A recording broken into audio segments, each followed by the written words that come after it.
Hi, this is Leanne Ang from Go Kids, where we empower your kids to learn through fun, interactive, and educational activities. In the last segment that I did, I was talking about the various types of books that will be suitable for different age group of kids. In this week's segment, I would like to do an extension of the last one, whereby I'm going to talk about how do you really encourage your kids to enjoy what they're reading and appreciate what they are actually reading.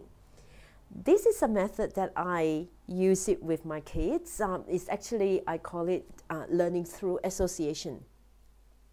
So what is it? Let me give you an example.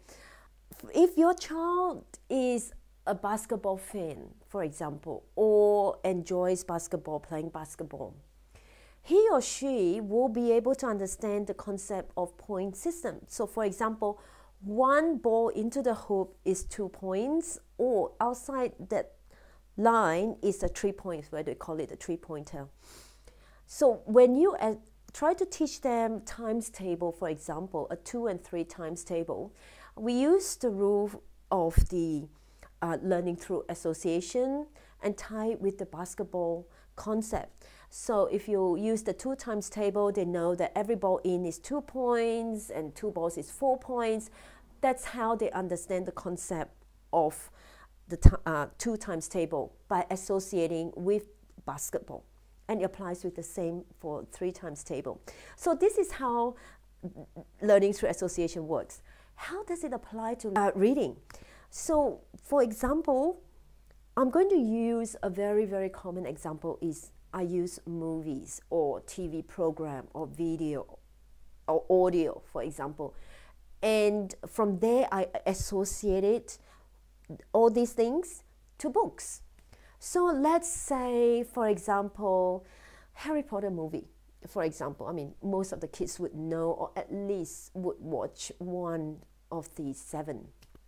And by watching the movies, the kids could relate to the character, the theme, how they project certain scenes, and the conversation, the meaning of the conversation.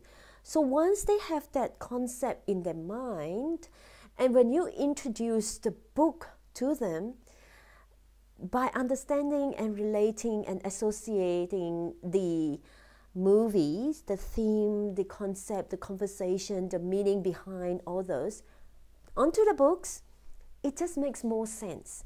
And it just makes the reading more pleasurable, and the bigger wordings become easier to understand. Once your kids has experienced the understands the idea of the reading, they would start to really enjoy reading and appreciate what they are actually reading, not just the sake of reading for the sake of reading. So what they actually understand, what they are actually reading, and what to expect from the book and the wordings. Another example I would use is audio, which I use quite a lot. I would apply the same to Harry Potter as well. Once they start listening once, twice, 3 times, by the time 4 or 5th times come, they virtually could easily memorize certain part of it, exact wordings.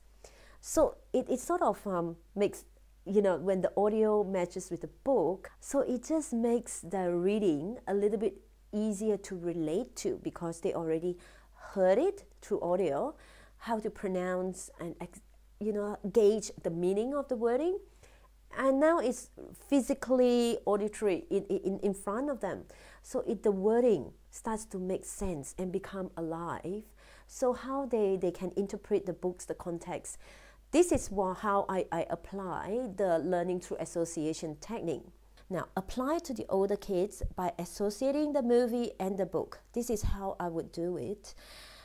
Talk to your kids about what do they think about the movie, what do they think about the book, what are the differences, which one is better, get them to analyze. And there's no right or wrong, it's just how you want the kids to learn, to think and analyze what are the differences between both medium, and ask them questions. Which is better? Why? What do you think is better? What do you think the author is trying to say? And what do you think the director is trying to project?